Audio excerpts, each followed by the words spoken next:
Reveal చేయడానికి లేదు. అందరికీ నమస్కారం.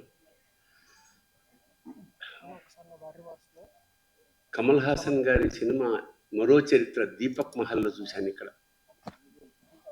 ఆ చూడడమే ఒక అదృష్టం. అలాంటి నుంచి ఆయనతో కలిసి యాక్ట్ చేయడం అనేది నా పూర్వజన్మ సుకృతంగా భావిస్తున్నాను. Any for that matter any artist మొత్తం భారతదేశంలో కాదు, యావత్ భూ ప్రపంచంలో లోకనాయకుడు అంటే కమల్ హాసన్. That's all. అంటే ఒక క్యారెక్టర్ కోసం ఆయన తీసుకునే శ్రద్ధ, commitment. So he transforms into a character. That is the greatness of Kamal Hassan.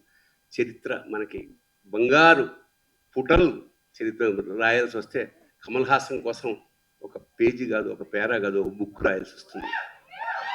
అలాగే మణిరత్నం సార్, ఆయన సినిమాలు చూసి పెరిగాం మేము. ఆ క్రమంలో నాకు అద్భుతమైన అవకాశం మిస్ అయింది. ఒకప్పుడు రజనీకాంత్ గారి సినిమా ఒకటి, తర్వాత అంటే ఆ వేషం నువ్వు అంతా చెక్ చేసిన తర్వాత నువ్వు సూట్ కావు, ఈ క్యారెక్టర్ ఏజ్ సరిపోలేదు అన్నారు. తర్వాత after a very long 30 years నాకు పొన్నియిన్ సెల్వన్లో స్క్రిప్ట్ రాసే అవకాశం వచ్చింది తెలుగుకి.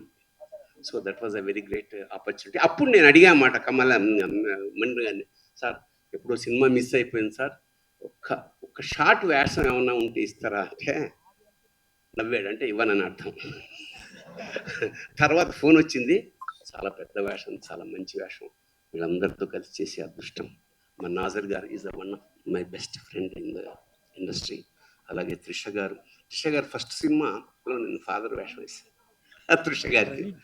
సో థగ్ లైఫ్ అనేది ఒక యావత్ భారతదేశంలో ఒక సెన్సేషన్ క్రియేట్ చేస్తుంది మనస్ఫూర్తిగా నమ్ముకుంటూ.